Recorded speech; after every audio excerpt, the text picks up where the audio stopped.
వెలుగుమట్ల ఇళ్ల కూల్చివేత వ్యవహారం చిలికి చిలికి గాలివానలా మారుతోంది. 10 ఏళ్లుగా స్థిర నివాసం ఏర్పరచుకున్న పేదలపై రాత్రికి రాత్రే బుల్డోజర్లు దూసుకురావడం రాష్ట్ర వ్యాప్తంగా దుమారం రేపుతోంది. రాజకీయ పార్టీల ఎంట్రీతో ఈ వ్యవహారం మరింత హీటెక్కింది. రికార్డుల్లో ఉన్న 62 ఎకరాల భూదాన భూముల్లో ఇప్పటికే 32 ఎకరాలు బడాబాబుల చేతుల్లో ఉన్నాయి. వాటిని పట్టించుకోకుండా పేదలు నివాసాలనే బుల్డోజర్లతో కూల్చివేయడంపై విమర్శలు వస్తున్నాయి. మరోవైపు పేదలకు మాయమాటలు చెప్పి వారి నుంచి లక్షల రూపాయలు వసూలు చేసి కోట్లకు పడగలెత్తిన నాయకులమని చెప్పుకుంటూ తిరిగే వారిని వదిలేయడం వెనక ఆంతర్యమేమిటో అనే చర్చ జరుగుతోంది.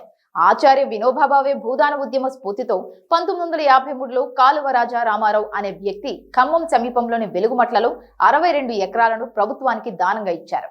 కాలక్రమేణా ఆ భూములు అన్యాక్రాంతమయ్యాయి. ఇందులో ఇప్పటికే 32 ఎకరాల వరకు బడా నాయకుల చేతుల్లో వెళ్లినట్లు ఆరోపణలున్నాయి.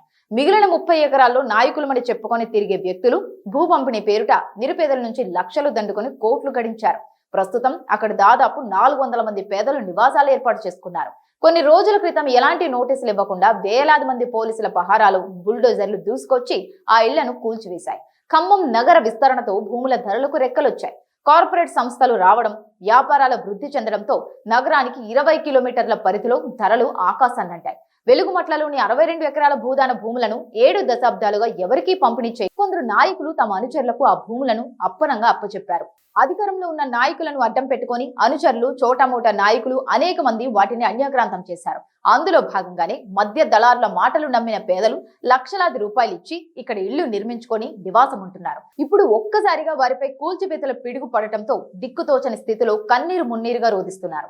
వెలుగుమట్ల భూములకు సమీపంలో భారీ విల్లాలతో కూడిన నిర్మాణాలు, పెద్ద పెద్ద భవంతులు, విలాసవంతమైన వెంచర్లు ఏర్పాటు కావడంతో ఇక్కడి భూములకు విపరీతమైన డిమాండ్ ఏర్పడింది. వీటికి సమీపంలో పేదల ఇళ్లు ఉండడం కొందరికి కంటగింపు మారిందన్న ఆరోపణలు వస్తున్నాయి. భూదాన యజ్ఞ బోర్డు సూచనల మేరకే కూల్చివేతలు చేపట్టామని అధికారులు చెబుతున్నా 32 ఎకరాలపై వాలిన గద్దలను విడిచిపెట్టి మరో 30 ఎకరాల్లో పేదలు నిర్మించుకున్న ఇళ్లను కూల్చివేయడం ఏంటనే చర్చ జరుగుతోంది. దీని వెనుక భారీ కుట్ర దాగుందన్న టాక్ నడుస్తోంది. 250 కోట్ల రూపాయల ప్రభుత్వ భూమిని కాపాడామని, ప్రజా అవసరాలకు ఆ భూమిని వినియోగిస్తామని, అర్హులైన పేదలను ఆదుకొని ప్రత్యామ్నాయ ఏర్పాట్లు చేస్తామని అధికారులు చెబుతున్నారు. అయితే ఇప్పటికే జరిగిన నష్టం పేదల పాలిట శాపంగా మారింది. భూదాన భూముల్లోని పేదలు నివాసమింటున్న 30 ఎకరాలు పోను మిగిలిన 32 ఎకరాలు ఎవరి చేతుల్లో ఉన్నదనే ప్రశ్న ఉత్పన్నమవుతుంది.